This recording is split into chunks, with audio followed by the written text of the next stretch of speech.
Je vais démarrer. Je demanderai simplement d'éviter à tout,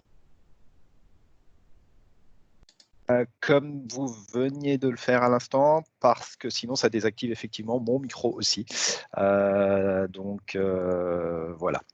On va démarrer donc ce deuxième webinaire de la semaine autour de Microsoft Teams. Donc on a évoqué lundi l'utilisation de Microsoft Teams plutôt sur des fonctionnalités liées à l'équivalent de Skype.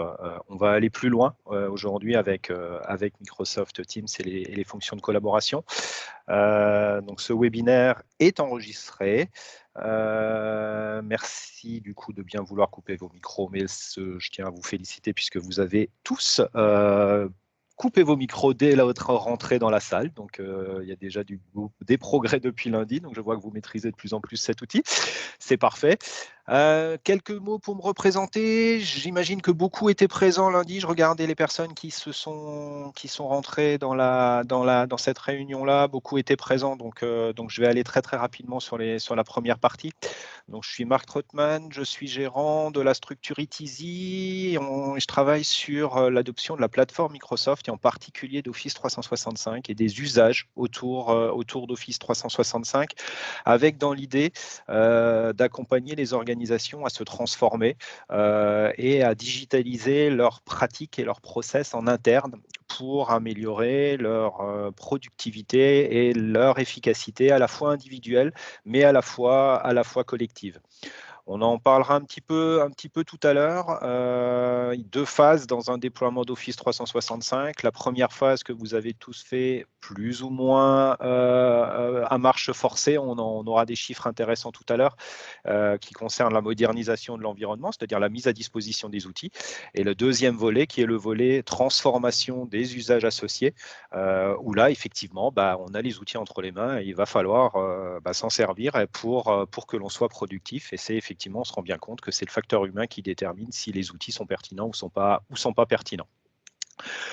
Donc je me suis présenté, du coup je vais pas vous laisser la parole pour savoir qui êtes-vous, mais je vais simplement vous restituer les résultats du questionnaire que Jean-Marc vous a fait suivre en préparation de cette réunion, qui m'a permis un petit peu de préparer cette session. Et il y a des éléments assez intéressants à l'intérieur de ce questionnaire. Donc déjà 56 réponses reçues. Donc on voit que majoritairement vous êtes dirigeant, manager ou responsable. Donc à avoir répondu à ce questionnaire, et j'imagine à être présent aujourd'hui dans cette réunion-là. Donc c'est une très très bonne chose, effectivement, parce qu'il y a une prise de conscience par rapport à cette nécessité de changement. Vous êtes plus de 2/3 à être déjà utilisateur de Microsoft Teams. Donc on va sur le tiers restant. J'espère que cette session d'aujourd'hui, au même titre que la session de lundi, vous permettra de vous motiver à éventuellement franchir le pas. Ce qui est le plus intéressant, c'est la question de depuis quand vous utilisez Microsoft Teams. Donc on a sur les 40 personnes, on voit il s'est passé quelque chose en janvier, février et surtout en mars. Bizarrement, on ne sait pas trop ce que ça peut être. Voilà. Donc ce qui confirme bien le fait que la mise en télétravail de tout le monde a accéléré la nécessité et l'identification du besoin d'avoir des outils, alors que quand on regarde sur 2018-2019, c'était quand même très très peu utilisé par rapport à la population qui est présente aujourd'hui.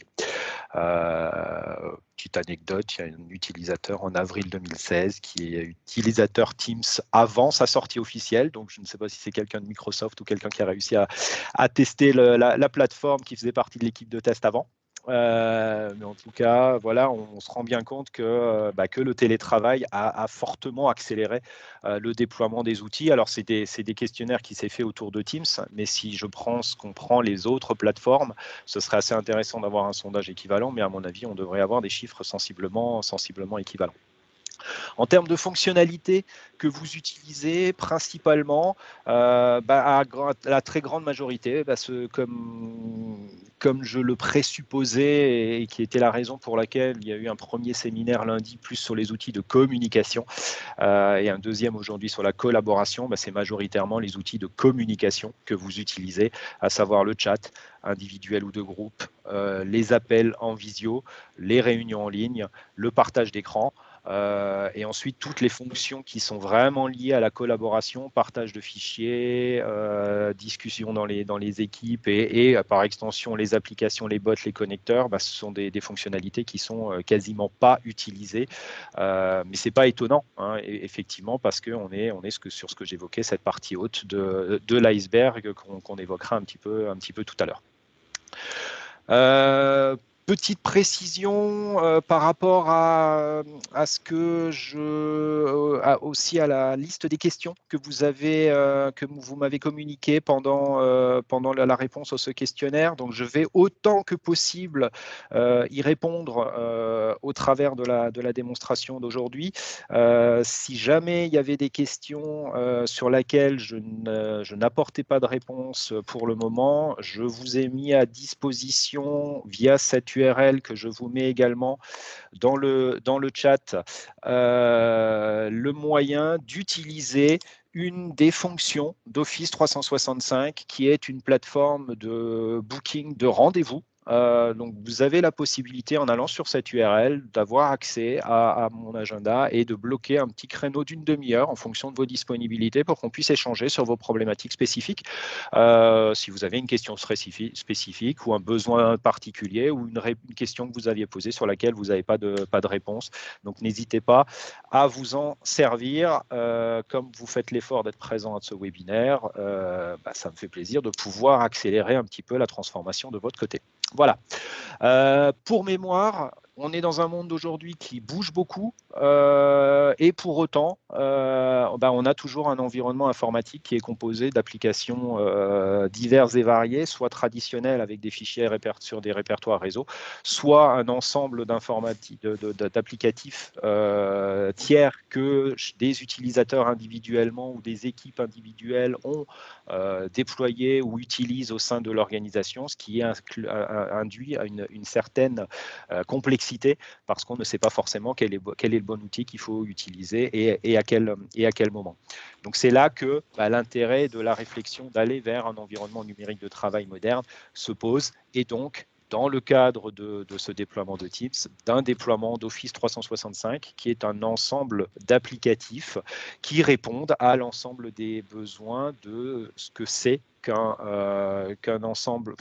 environnement numérique de travail moderne, à savoir la capacité à améliorer sa productivité personnelle, de pouvoir partager, stocker, trouver de l'information et non pas de la chercher, hein, la finalité, c'est bien de trouver cette information, de communiquer, de collaborer, d'avoir un lien avec ses applications métiers et tous ces éléments-là, de les avoir indépendamment de l'endroit où on se trouve et indépendamment de cet endroit et du périphérique sur lequel on se trouve, il ne faut pas qu'il n'y ait de compromis par rapport à la sécurité et à la confidentialité des informations que l'on va manipuler. Donc, on retrouve bien le volet que j'évoquais tout à l'heure, la notion de modernisation au travers des outils sur la partie droite, la partie usage qui est plus sur la partie gauche, qui est plus du ressort de la transformation. L'idée finale, c'est vraiment d'aller vers un socle et cet environnement numérique des utilisateurs qui sont les fonctions de base qui sont utilisées de manière transverse au sein de l'entreprise, qui doivent adresser les différents besoins et être l'épine dorsale de la communication à l'intérieur de l'entreprise, ce qui ne va pas nous empêcher d'avoir service par service ou entité par entité des applicatifs métiers complètement spécifiques qui répondent à un besoin complètement particulier. Et c'est dans ce cadre-là que s'inscrit effectivement Office 365 avec un socle de l'applicatif, particulièrement les applications bureautique, les applications type Teams, mais on parlera éventuellement aussi de la messagerie. On évoquera OneDrive et SharePoint. Il y a eu quelques questions qui m'ont été posées autour de la manipulation des fichiers et on parlera de cela tout à l'heure. Donc l'idée, c'est vraiment d'aller vers ces environnements-là. Et si vous avez des besoins complémentaires du type de la gestion de projet, de la gestion de tâches, vous avez ces composants au sein d'Office 365 maintenant, et on le verra tout à l'heure, vous avez la possibilité également de continuer à utiliser des applications que vous aviez l'habitude d'utiliser par avant, et on verra de quelle manière ça peut également s'intégrer à l'intérieur de la suite Office 365. Si je reviens du coup sur voilà, la notion de pourquoi moderniser ne suffit pas et il faut transformer, c'est parce que, et je pense que vous avez tous été confrontés à cela, c'est le peu de valeur supplémentaire générée, la non-maîtrise des outils qui font que on a le sentiment de perdre plus de temps, donc avoir des effets rebonds négatifs.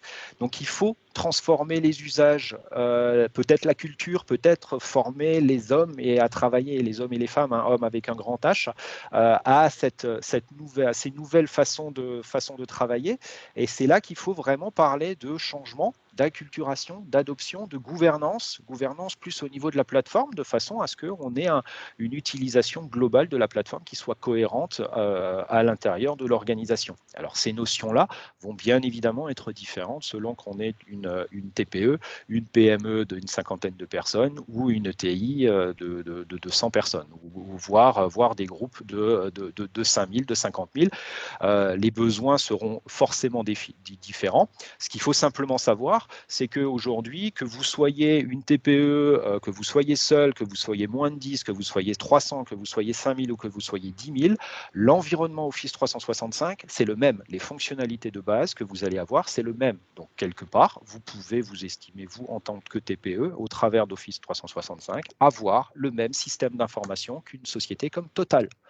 Ce qui n'est pas neutre, parce que si on revient un petit peu plus tôt, on n'était pas forcément sur ces capacités-là, où il fallait héberger des serveurs, il fallait les administrer, donc il y avait des moyens nécessaires qui étaient beaucoup plus importants. Là, aujourd'hui, vous avez à disposition le même système d'information qu'une entreprise comme Total, par exemple. L'autre point à bien prendre conscience, c'est que c'est une démarche d'entreprise et vous l'avez, je pense, bien tous constaté. C'est une application globale de l'ensemble des collaborateurs de l'entreprise, quelle que soit leur fonction, quelle que soit leur position ou niveau hiérarchique.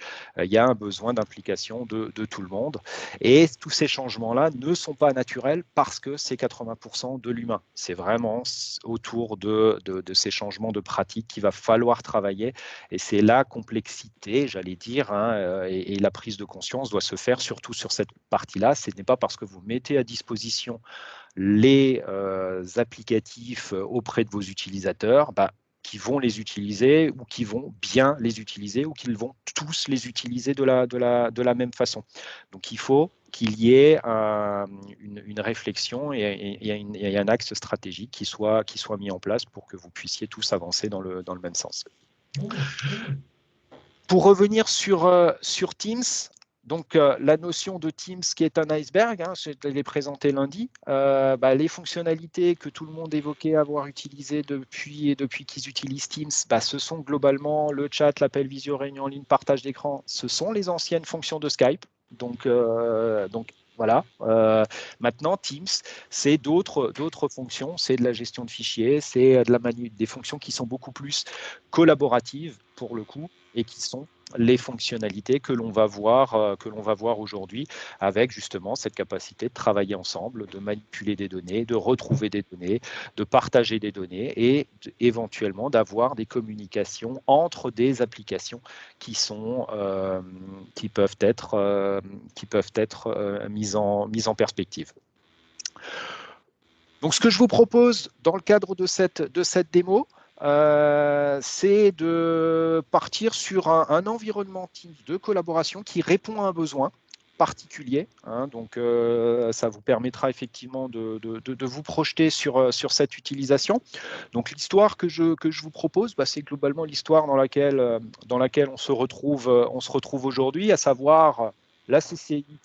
Donc, qui dans mon exemple, puisque mon environnement de démo est une société qui s'appelle Contoso, donc la CCI souhaite organiser un webinaire.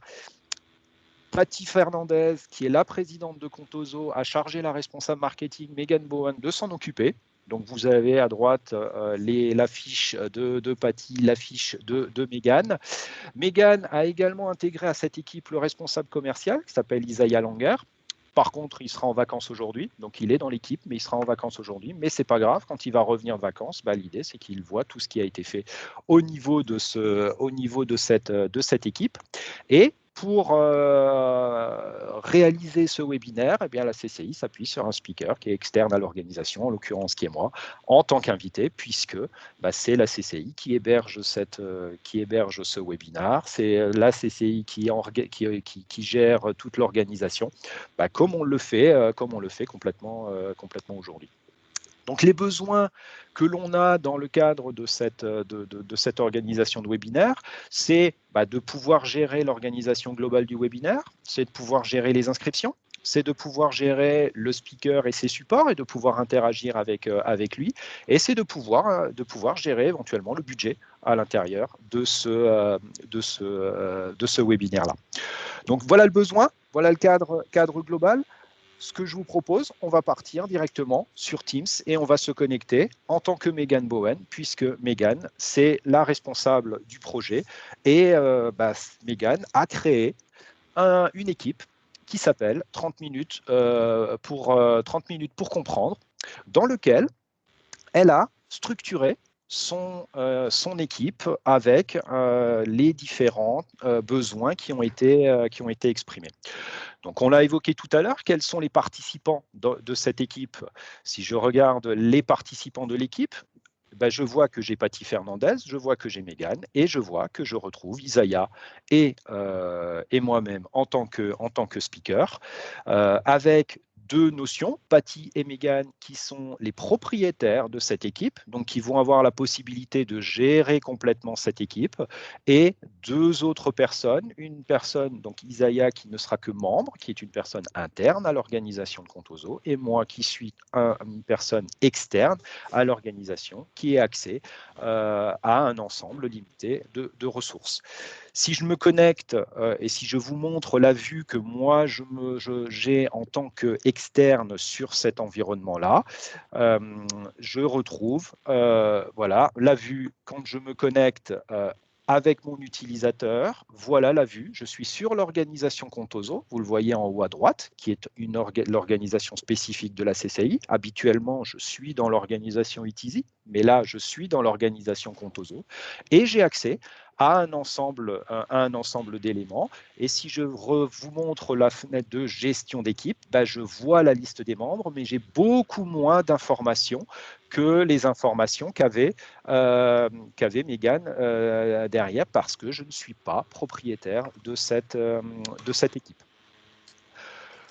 Au niveau de l'organisation de Teams, comment se présente Teams? Au-delà des différentes personnes que l'on va avoir à l'intérieur de cette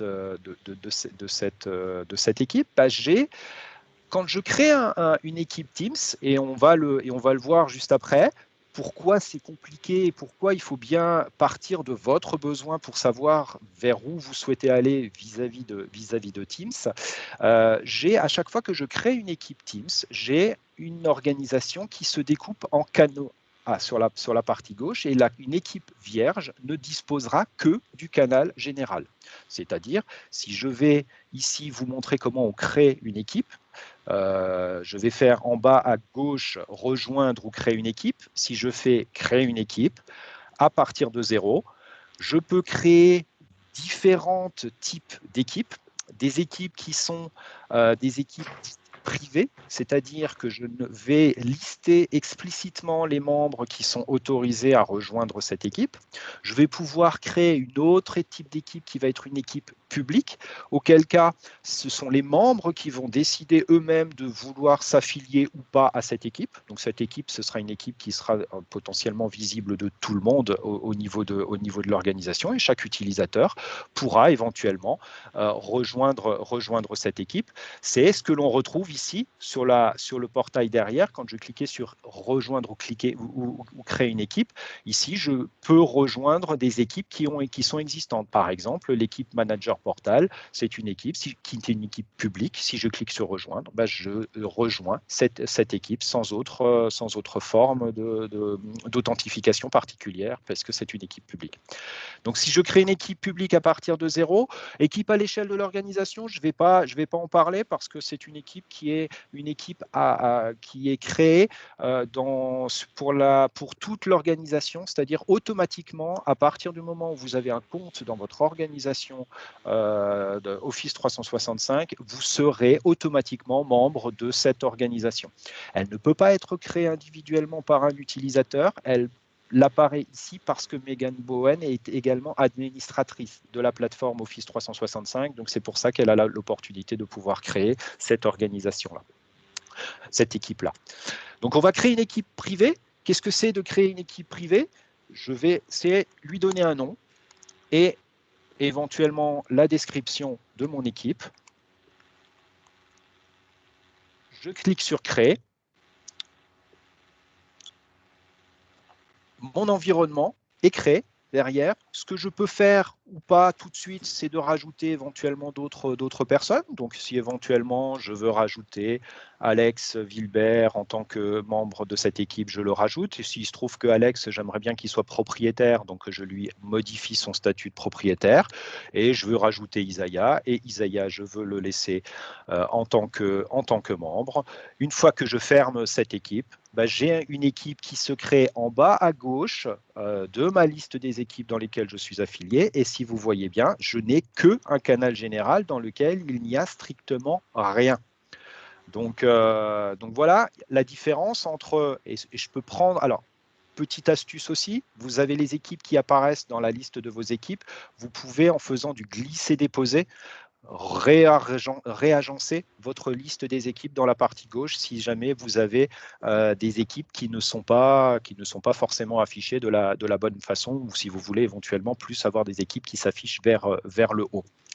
Autre astuce que je vous montre aussi tout de suite, si l'équipe projet retail est une équipe que je ne veux pas forcément voir, je peux cliquer sur les 3 petits points, cliquer sur masquer, et mon équipe va disparaître de ma première liste ici, mais va apparaître dans ma liste d'équipes masquées tout en bas. Elle restera accessible, mais ça ne va pas polluer mon affichage parce que c'est une équipe qui finalement est une équipe un peu historique ou qui est une équipe qui n'est pas très très vivante, sur laquelle je n'ai pas forcément d'activité particulière à adresser. Donc cette équipe test CCI que j'ai créée, ici, vous voyez, c'est une équipe vierge. Il n'y a strictement rien, si ce n'est un canal général dans lequel je vais pouvoir faire de la publication, dans lequel je vais pouvoir stocker des fichiers. Et voilà, c'est tout. Donc, l'idée de vous faire comprendre derrière l'utilisation de Teams, c'est justement de partir d'une équipe qui répond aux besoins qu'on a évoqués tout à l'heure, à savoir d'avoir un petit peu structuré cette équipe avec différentes informations.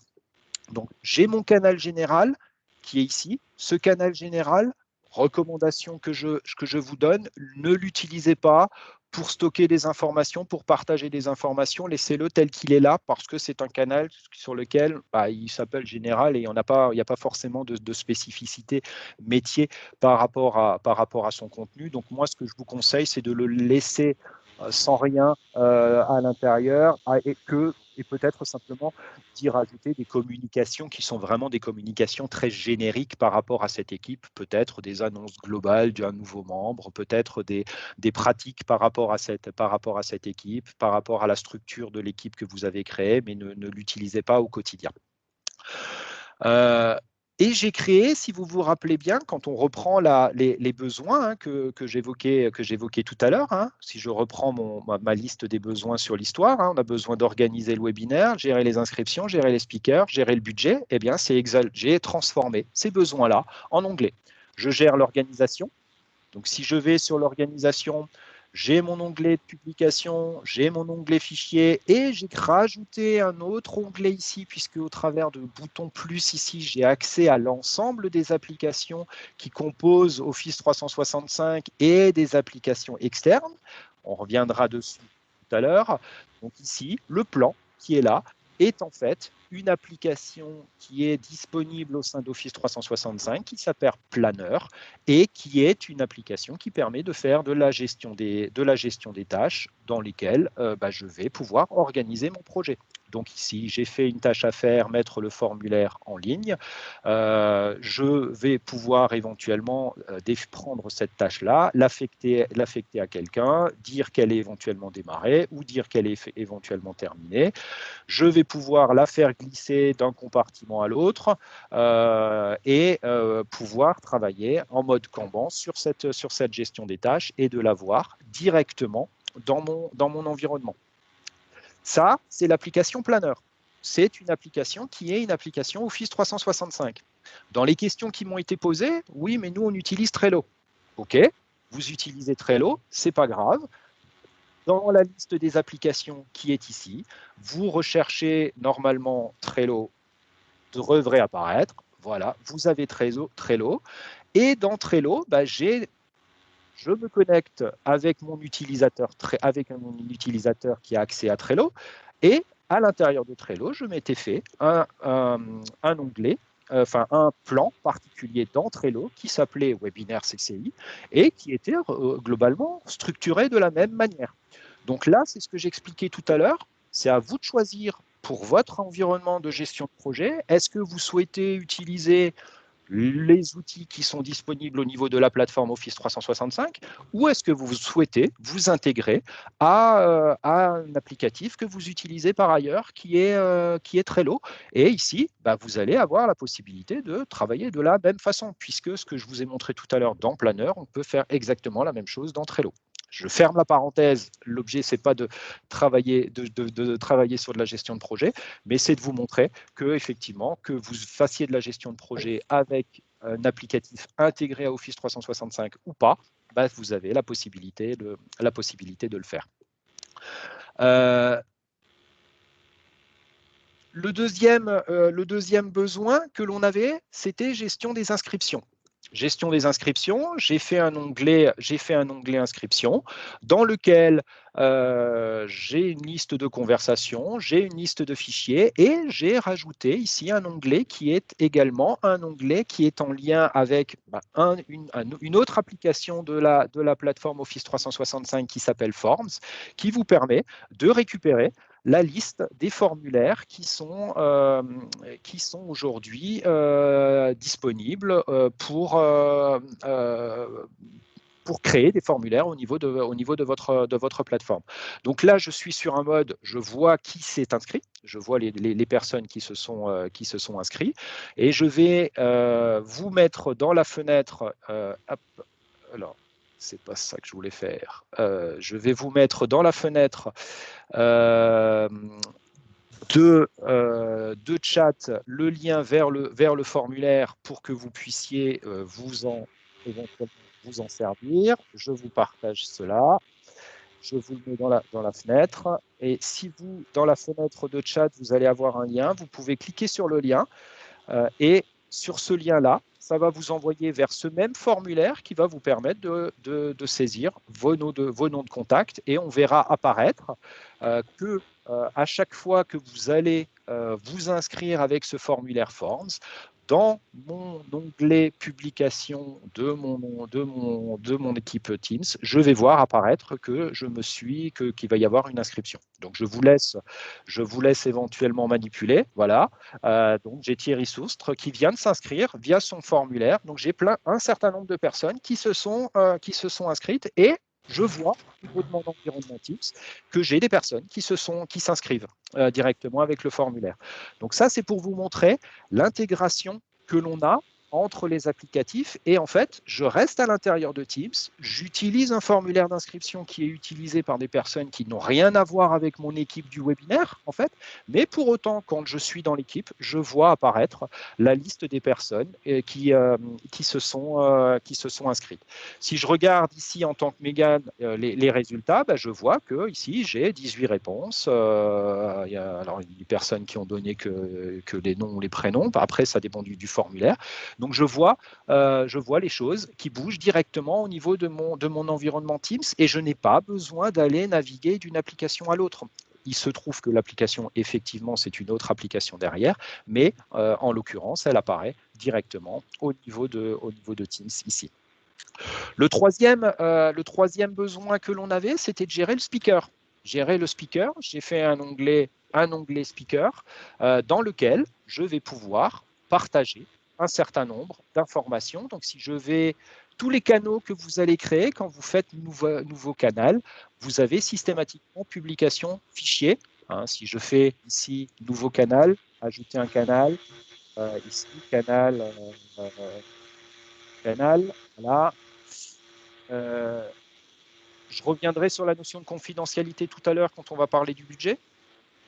Ici, je crée un canal qui est automatiquement disponible pour tout le monde. Donc, vous voyez qu'il s'appelle Mon canal. Donc, ce canal qui s'appelle donc Mon canal, par défaut, a 3 onglets, Publication, Fichiers, dans lequel je vais pouvoir stocker des fichiers spécifiques à ce canal. Et il y a un onglet Wiki qui se crée. Alors, l'onglet Wiki est créé systématiquement par Teams à chaque fois que vous créez un canal. Aujourd'hui, les fonctionnalités, et là c'est un avis personnel, mais après je suis prêt à en discuter, le wiki aujourd'hui qui est mis à disposition n'est pas un wiki qui, à mon sens, est utilisable et pertinent à utiliser, parce que même si c'est un wiki, où on va pouvoir définir des pages et faire de la gestion de contenu comme on pourrait s'y attendre à l'intérieur d'un wiki, il y a un certain nombre de fonctionnalités qui, à mon sens, sont importantes et sont manquantes à l'intérieur du wiki. En l'occurrence, on ne peut pas faire de recherche à l'intérieur d'un wiki aujourd'hui. C'est des fonctionnalités qui peuvent venir de demain, mais l'idée du wiki aujourd'hui, il est basé sur des anciennes technologies SharePoint et Microsoft derrière. C'est probablement sujet à changer.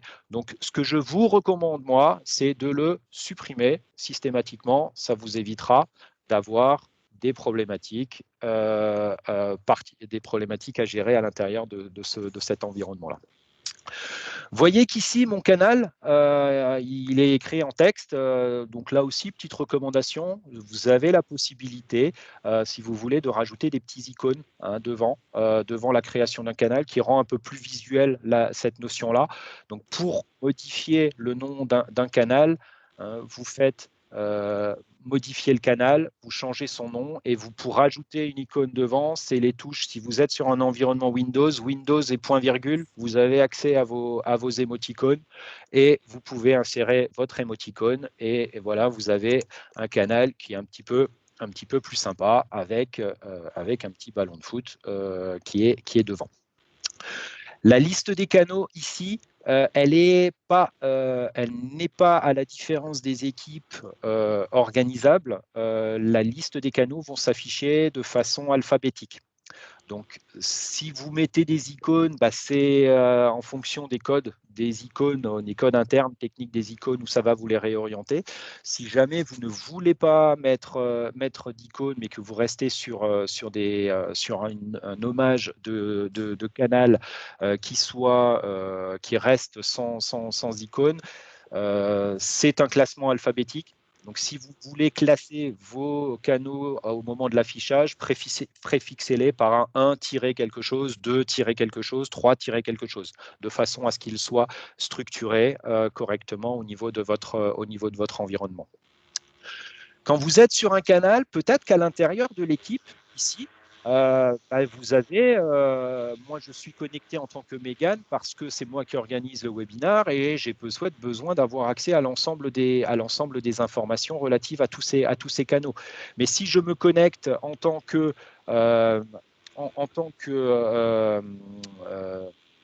Patty, donc là ici je suis connecté en tant que Patty, donc là il faut suivre parce que c'est le côté un peu schizophrène de la démo. Cathy, elle, de son côté, elle est aussi connectée sur 30 minutes pour comprendre, plus d'autres projets. Mais elle, ce qui l'intéresse seulement, c'est de voir budget et speaker. Elle a masqué les autres canaux parce qu'elle ne veut pas les voir dans la liste. Par contre, si elle veut accéder aux canaux, ils sont toujours disponibles, y compris mon canal, qui sera toujours disponible. Si elle veut le voir, celui-là, elle le sélectionne, elle clique sur afficher et son canal sera toujours visible à partir du moment où elle va dérouler la liste. Si elle veut le masquer, elle clique sur masquer et elle a besoin de le voir. Si je reviendrai après sur d'autres notions quand on arrivera sur la partie budget. Je reviens sur le poste de Mégane. Donc, je suis de nouveau Mégane qui gère avec moi les fichiers. Donc, dans l'onglet fichiers, j'ai la liste des fichiers que je suis en train de manipuler. Il se trouve que moi, de mon côté, je n'utilise pas forcément Office 365. Je suis un speaker externe, je n'utilise pas forcément Office 365, j'utilise un autre système. Et en l'occurrence, j'utilise un Drive, par exemple. Ici, si je vais dans le dossier CCI, en fait, ce dossier CCI qui est ici, si vous regardez, ce n'est pas un ensemble de documents qui sont stockés dans Office 365. C'est simplement un lien vers Google Drive. Si j'ouvre le document ici, je suis dans Google Drive.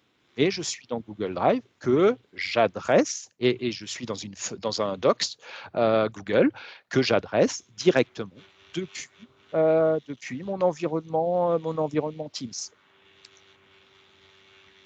Si je reviens dans mon dossier speaker, je vais avoir un ensemble de dossiers ici, mais je peux aussi avoir une référence à des documents qui sont sauvegardés quelque part ailleurs, dans un autre site, dans une autre équipe au niveau de mon organisation. Par exemple, cet environnement-là, ici, j'ai la fiche pratique qui est stockée dans l'équipe Sales Marketing, qui est l'équipe qui est ici à gauche, et je vois que là, ici, j'ai la fiche pratique de ce document-là. Cette fiche pratique, moi je suis Mégane, j'ai le droit de voir cette fiche pratique et j'ai le droit de la modifier. Vous voyez ici, je peux faire dans cette bibliothèque, je peux rajouter éventuellement des documents. Si encore une fois, je me connecte en PATI, j'ai changé, je me suis connecté en PATI, je vais dans mon dossier, dans mon canal speaker et je regarde cette liste des fichiers, j'ai exactement le même environnement, mais si je vais sur mon répertoire documents et marketing, ce document-là, en fait, Patty n'a pas le droit de modifier cette fiche pratique. Par contre, elle va pouvoir la voir en lecture seule. Ici, je vois que ce document-là, il est accessible uniquement en lecture seule pour Patty.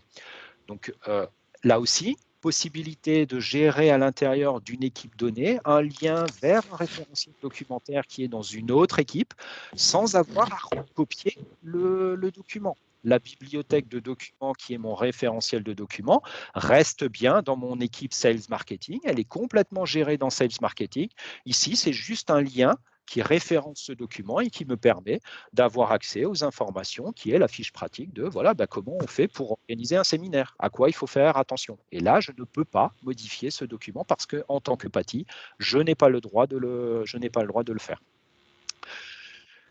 Je reviens en tant que, je vais revenir en tant que Mégane sur mon environnement secteur, et je vois que là j'ai une liste de documents en particulier, un document qui s'appelle, il y a quelqu'un qui a un micro d'activé, on entend peut-être une tondeuse, voilà, ça devrait être mieux, voilà. On a donc cette liste de documents à l'intérieur de Speaker. En l'occurrence, ici, j'ai un document Word. Si je clique sur ce document Word va s'ouvrir. Il se trouve que je suis notifié que pendant mon absence, ce document a été modifié par Marc Trottmann. En l'occurrence, ce document-là, moi, si je me positionne en tant que speaker, donc je me positionne et je vais vous montrer ma vision à nouveau en tant que Marc Trottmann. Donc j'ai changé encore une fois de casquette. C'est encore une fois le côté un peu 3 personnes en un. Si je vais dans la partie speaker et si je vais dans ma zone fichier, le même document Word, je vais le retrouver. Je peux très bien l'ouvrir moi en tant que Marc. Je suis à l'intérieur de ce document-là et si je rentre en modification de ce document, je vois que Mégane, ici, est également en train de travailler sur ce document.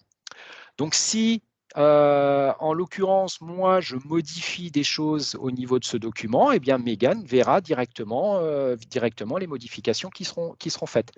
Je vais vous montrer directement les choses, comment on peut voir ça. Et il faut simplement que je prenne la bonne. Voilà.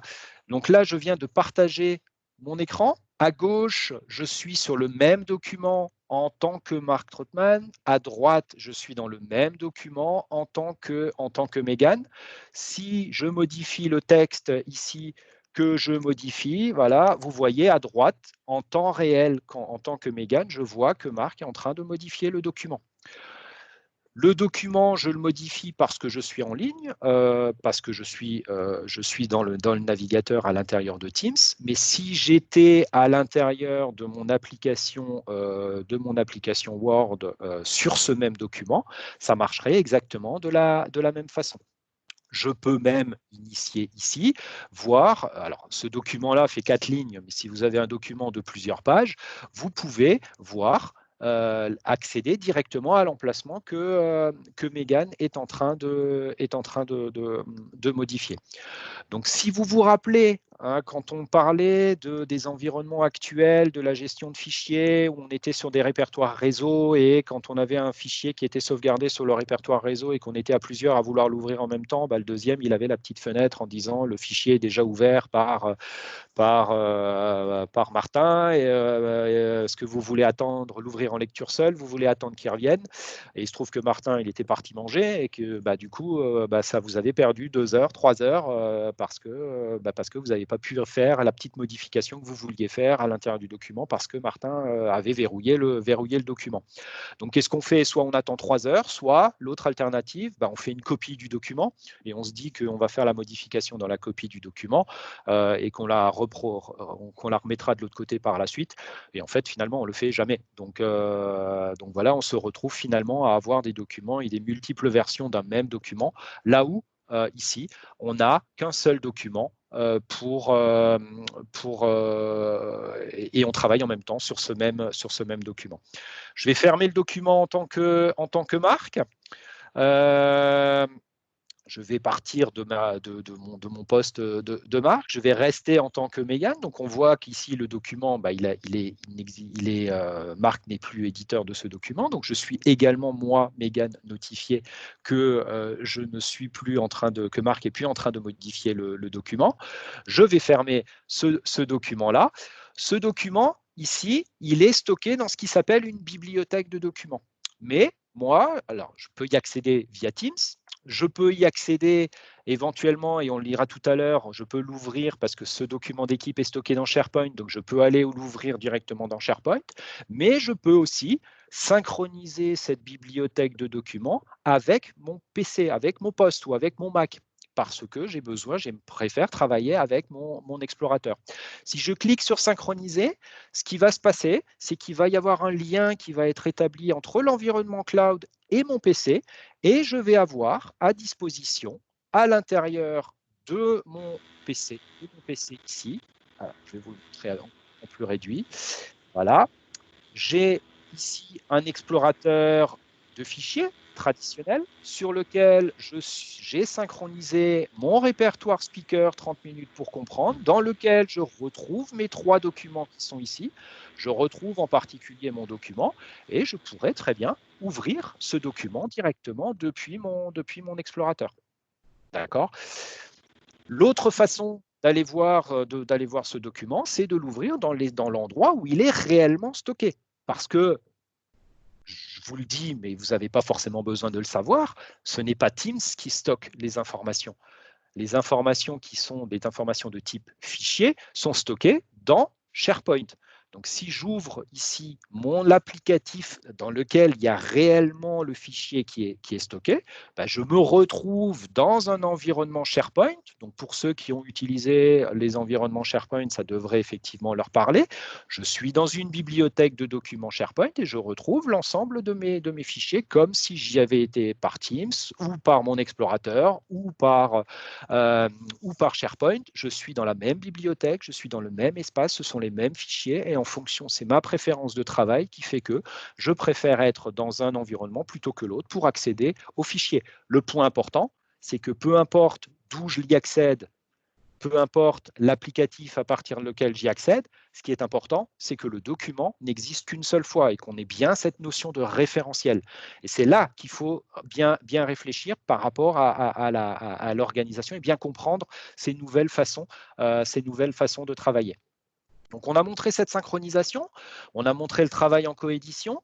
À l'intérieur de ces environnements-là, on a d'autres fonctionnalités intéressantes. Ce document ici, il a été modifié par un certain nombre de personnes. Ici, je peux aller voir sur ce même document l'historique de version, c'est-à-dire quand est-ce que ce document a été modifié. Je vois qu'il a été créé le 22 avril, je vois qu'il a été modifié le 24/4 par Mark Trotman. Donc, je suis dans une version aujourd'hui qui est la version 7, mais peut-être que finalement, les modifications que j'ai faites aujourd'hui, ce n'étaient pas forcément des modifications qui m'étaient pertinentes. Je voudrais éventuellement restaurer, vous peut-être voir afficher déjà la version de mon document quand il était en version 6, c'est-à-dire avant d'être dans cette version-là, où je vais pouvoir éventuellement considérer que cette version-là, les modifications d'aujourd'hui, je ne veux pas qu'elles soient existantes, je restaure ces informations-là et je me dis que ça va me créer une version 8 qui a été créée à l'instant par Megan et qui est en fait l'équivalent, mais je n'ai pas besoin de le savoir, de la version 6. Et donc, j'ai ignoré les modifications qui ont été faites dans la version 7. Si maintenant, le document ici, je l'ouvre dans cette version-là, vous voyez que le titre 2 encore du texte que je modifie, c'est le document qui a été tel qu'il était stocké avant que je fasse cette modification.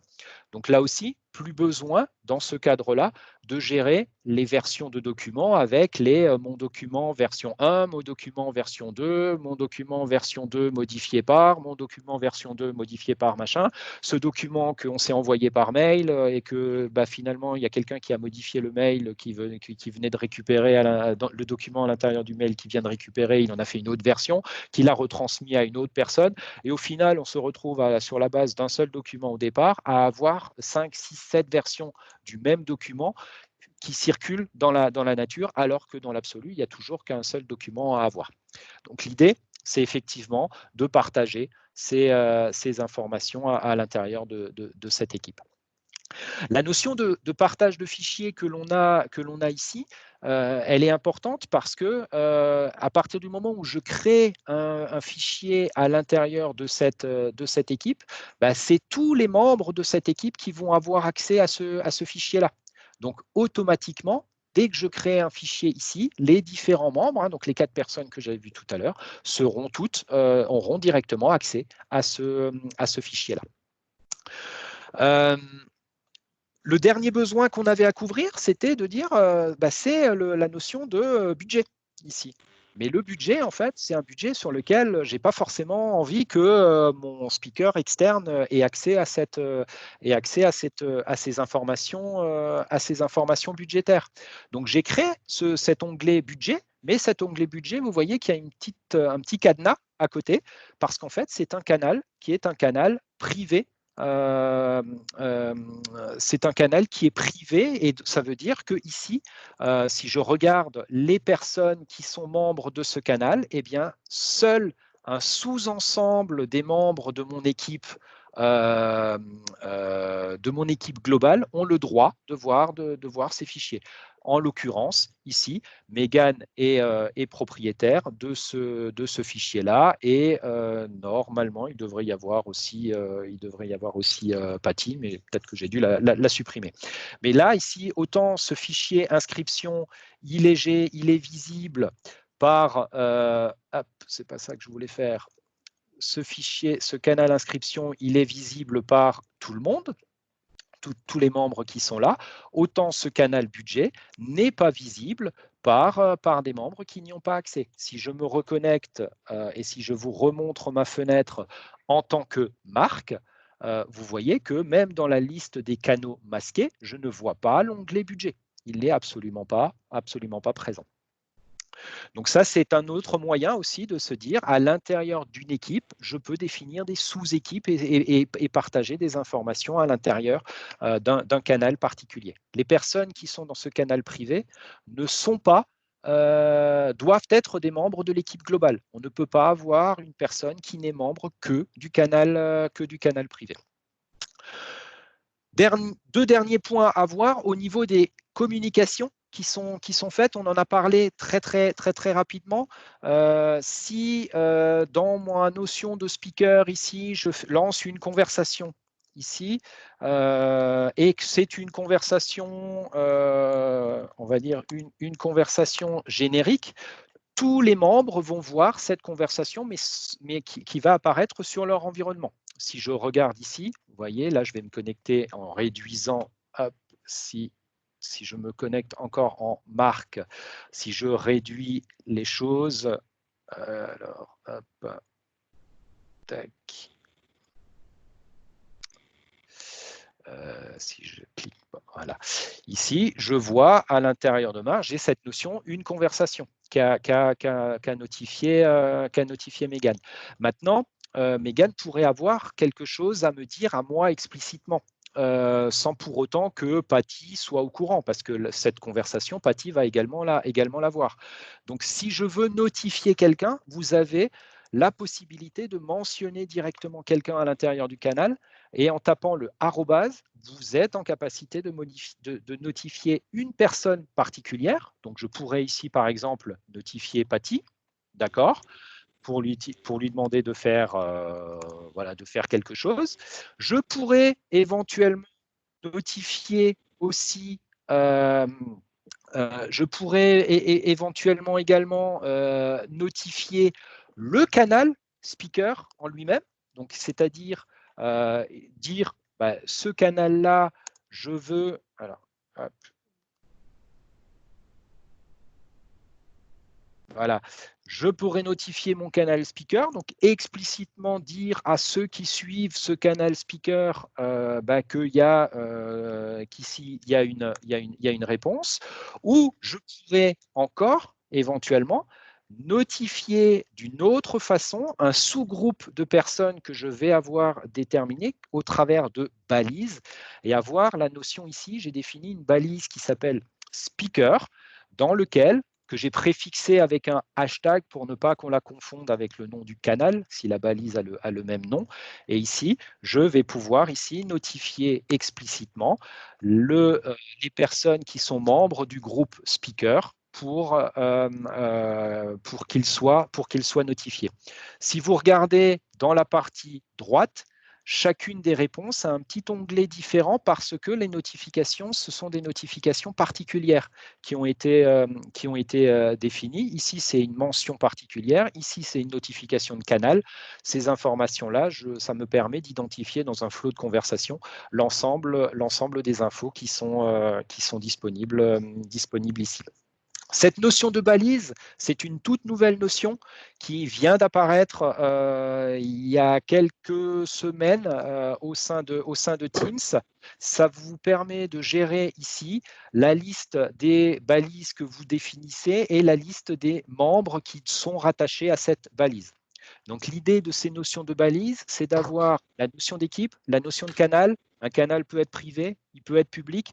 Et à l'intérieur d'une équipe, je vais pouvoir définir des balises et toutes les personnes ne seront pas forcément sujettes à pouvoir suivre toutes ces balises-là.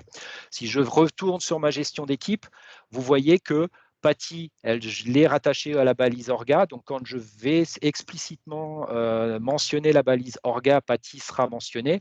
La balise speaker, c'est moi en tant qu'externe et Megan qui sont automatiquement sollicités quand on va cliquer sur cette balise-là. Dernier point qui est la notion de connecteur que l'on a au niveau de cet environnement-là. Donc, vous avez la possibilité de définir un connecteur. Un connecteur, c'est quoi?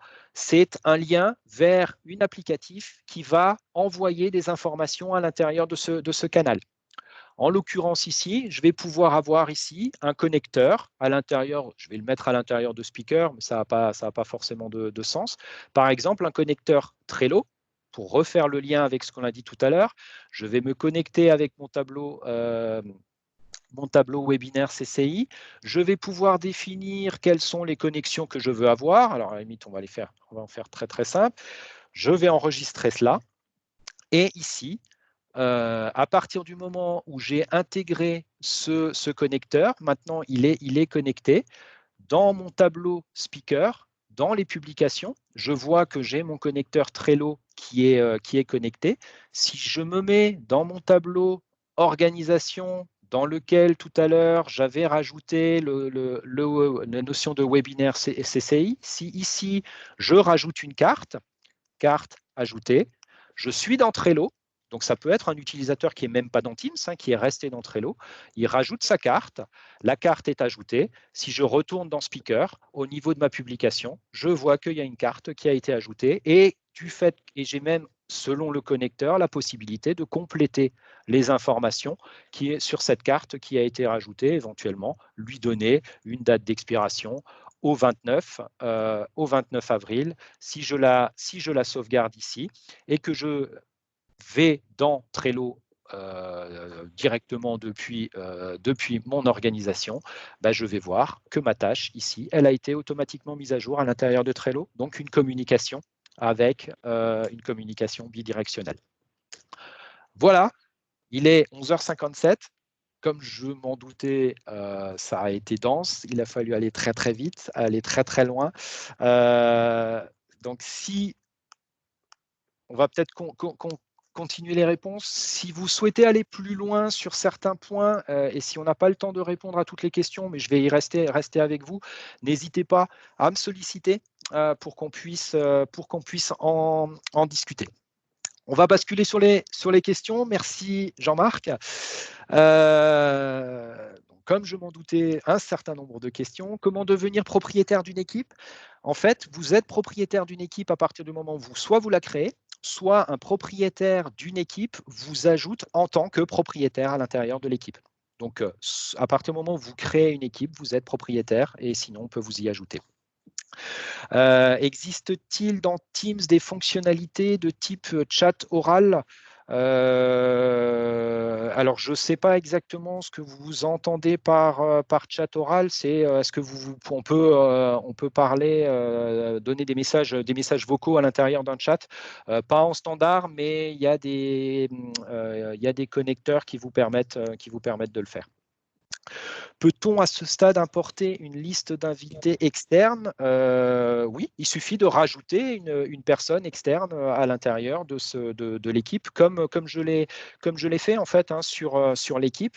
Le Marc Trottmann invité qui était mentionné, la notion de invité veut bien dire que je suis un utilisateur qui est externe à l'organisation. Et cette personne-là n'a pas besoin d'avoir une licence Office 365 par ailleurs. Il faut juste qu'elle ait éventuellement un compte Microsoft pour permettre quand même de l'identifier. Mais ce compte Microsoft est rattaché à son adresse email, qui peut être n'importe quelle adresse email.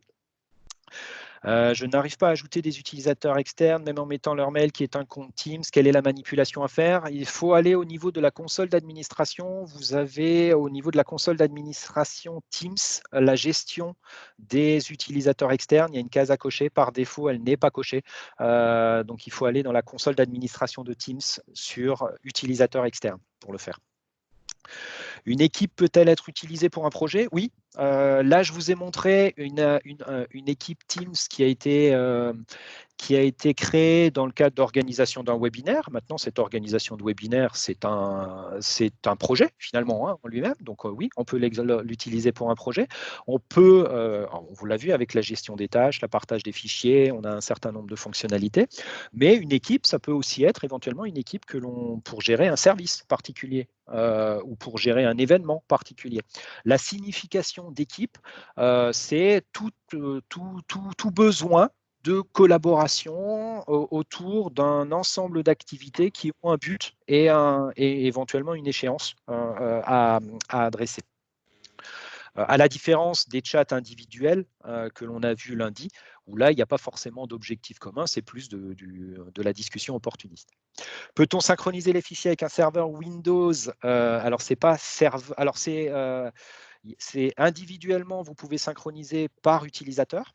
Ensuite, si vous voulez synchroniser des fichiers avec un serveur Windows, on ne peut pas le faire au niveau du serveur de fichiers en lui-même. Il faut que les fichiers soient stockés dans la plateforme Office 365 pour pouvoir bénéficier de l'ensemble des fonctionnalités. En l'occurrence, un répertoire réseau, il faudra migrer les données de ce répertoire réseau dans une structure qui est dans Office 365. La question est de trouver laquelle. Est-ce qu'en ouvrant le doc depuis Windows Explorer? Oui, tout à fait. Tout à fait. À partir du moment où le document est synchronisé sur le poste, on peut travailler en même temps. La seule différence qu'il y aura, c'est qu'il y aura juste un mécanisme de synchronisation. Donc, il y aura un petit peu plus de latence que si vous êtes en collaboration au travers du navigateur ou au travers de Teams. Comparaison de versions possibles, oui, à partir du moment où vous avez Office, la suite Office bureautique qui est la suite Office bureautique liée à un abonnement Office 365. Sinon, la fonctionnalité n'est pas présente dans Office 2019 ou Office 2016, par exemple. Mais vous avez, oui, dans le panneau d'information, vous avez la possibilité de comparer les versions. Comment sont gérées les priorités sur les modifications d'un document? Elles sont gérées au fil de l'eau et c'est le dernier qui ferme qui a raison. Donc, si vous travaillez en même temps sur un document et sur une ligne 1, une autre personne modifie après vous la ligne 1, c'est la dernière qui aura gagné.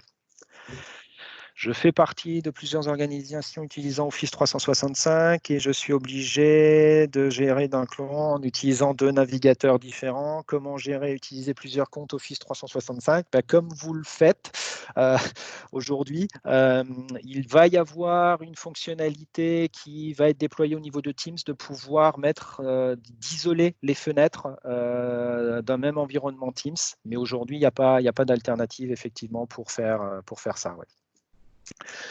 Est-ce que les fichiers Teams sont aussi sauvegardés dans OneDrive? Alors, les fichiers de l'équipe, tels qu'on les a vus tout à l'heure, sont stockés dans SharePoint. Les fichiers que vous stockez à l'intérieur des chats, que l'on a vu lundi, sont stockés dans OneDrive. Donc, c'est OneDrive pour les fichiers individuels et SharePoint pour les fichiers d'équipe. Comment sont gérées les sauvegardes? Alors, j'imagine que par sauvegarde, vous entendez la sauvegarde des documents.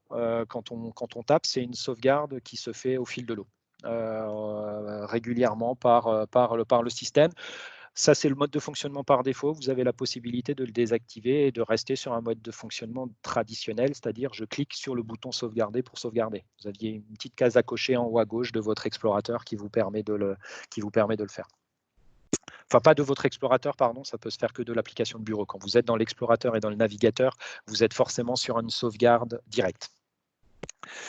Faut-il avoir Office 365 pour créer? Oui. Pour créer, oui, mais pour participer, pas besoin.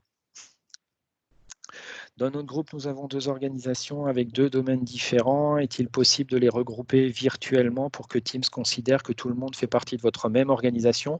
Vous pouvez rattacher 2 domaines différents au niveau de votre même environnement Office 365. Donc, c'est au niveau du paramétrage d'Office 365. Donc, vous avez un environnement Office 365 et vous pouvez rattacher 2 domaines différents. Oui. Côté sécurité, nous avons tenté d'utiliser l'authentification, mais il est très contraignant, beaucoup plus que le système de Google ou d'Apple. Est-ce que je l'ai mal paramétré? Alors, je ne sais pas ce que vous entendez par contraignant, vous avez plusieurs manières de gérer l'authentification multifacteur. Elle se gère au niveau de l'administration dans l'Azure Active Directory. Vous avez la possibilité d'avoir une authentification par une application, par un SMS ou éventuellement là, le paramétrage d'une authentification sans mot de passe, où on vous envoie un code, où vous avez éventuellement juste un numéro ou un petit bouton à cliquer sur votre téléphone ou votre montre. Voilà. Donc, c'est, je pense, un problème de paramétrage, effectivement. Si on veut communiquer une même information à de multiples équipes, y a-t-il sans démultiplier par équipe? Alors, quand vous publiez une information à l'intérieur d'un canal, je ne sais pas si c'est la réponse mais que vous attendez, mais quand vous publiez vous faites une publication à l'intérieur d'un canal, vous pouvez, dans les options du canal, dire que vous publiez cette publication dans plusieurs équipes ou dans plusieurs canaux en même temps. Donc, vous l'écrivez qu'une seule fois et elle arrive dans les différents canaux. Après, est-ce qu'il la lira qu'une seule fois? Elle apparaîtra quand même comme des communications différentes pour l'utilisateur de l'autre côté. Est-il possible de déplacer un canal dans une autre équipe? Non, pas aujourd'hui. Si notion de balise, pourquoi encore travailler avec les canaux? Parce que les canaux, vous allez pouvoir les structurer avec des fonctionnalités différentes. Par exemple, ce que je vous ai montré tout à l'heure, le canal inscription et le canal speaker, ou le canal organisation. Dans le canal organisation, j'ai la gestion de projet du webinaire. Dans mon canal speaker, je ne partage que des fichiers. Et dans mon canal inscription, j'ai un lien vers le formulaire forms d'inscription. C'est lié à votre besoin fonctionnel. Mais par contre, la notion de canal, vous ne pouvez pas définir des visibilités de canaux, alors hormis pour les canaux privés, mais pour des canaux standards, vous n'avez pas la notion de visibilité, de dire un canal est visible que par 2, 3, 4 personnes. Ça devient un canal privé si vous devez faire ça. Donc c'est pour ça la notion de balise est plus pour la notion de notification des différentes personnes. Comment peut-on accéder à la console d'administration? Il faut être administrateur de votre environnement. Cliquez quand vous êtes sur votre navigateur office.com, là où vous avez la liste des applications. Si vous êtes administrateur, vous avez un bouton admin qui vous lance la console d'administration. Dans la partie gauche, vous déroulez toute la partie gauche et vous avez le centre d'administration de Microsoft Teams. Donc, ça vous emmène dans la console d'administration de Teams et vous avez ensuite les fonctionnalités paramétrage de l'accès externe. C'est listé. En mode partage d'écran, est-il possible d'autoriser? Oui, tout à fait. Tout à fait. Vous avez la possibilité de définir des stratégies de partage d'écran et vous pouvez éventuellement donner la main à quelqu'un d'autre ou quelqu'un d'autre peut demander à prendre la main sur votre environnement. C'est l'équivalent TeamViewer, si c'est la question qui est sous-jacente derrière cela. Alors, il s'agit de deux interfaces. Alors, deux interfaces d'admin différentes, c'est parce que vous avez deux tenants différents. Donc là, il faut travailler sur la notion de fédération entre ces deux domaines. Donc là, c'est au niveau des annuaires qu'il faut jouer. Donc, je ne vais pas y répondre parce qu'il y a beaucoup de personnes qui ne sont pas techniques. Mais vous allez quand même perdre un certain nombre de fonctionnalités en termes de fédération quand vous communiquez entre deux tenants. Est-il possible de mettre en pause le webinaire et de le reprendre en différé, voire d'avancer, reculer? Alors, sur la vidéo, c'est sur la vidéo qui est enregistrée. Donc là, on a utilisé un webinaire en mode réunion Teams. Il y a une autre fonctionnalité qui est une fonctionnalité qui s'appelle événement en direct. Quand vous êtes sur une notion d'événement en direct, là, effectivement, vous avez la possibilité d'avoir une notion qui est plus sur du broadcast et sur de la vraie vidéoconférence, mais vous n'avez pas d'interaction très, très forte entre le speaker et les participants. On s'était posé la question éventuellement d'en faire un événement en direct. La première contrainte que vous avez en passant de l'un à l'autre, c'est que la réunion elle est limitée à 250 utilisateurs, là où l'événement en direct, vous pouvez monter à 10 000.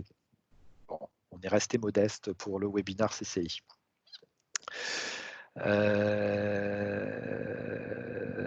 Non.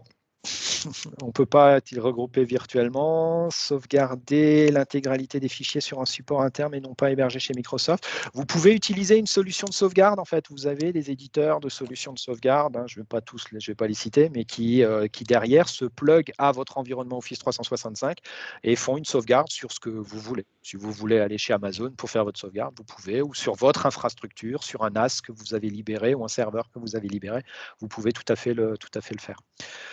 Est-il possible de remettre le lien? Oui, je vous le repartage dans la fenêtre de chat tout de suite.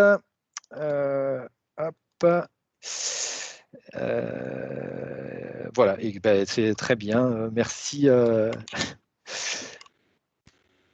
Hop, je vous copie ça dans le chat, si je le retrouve. Voilà. Tac. Voilà. Merci à vous en tout cas. Merci de vos participations, de votre question. N'hésitez pas. Voilà, comme je disais, si vous avez des questions très très précises et très spécifiques par rapport à vos environnements, à vos besoins, parce que là, effectivement, c'était une présentation très générale. Si vous avez des questions très spécifiques, n'hésitez pas à me solliciter. Ce sera avec plaisir. Merci à vous.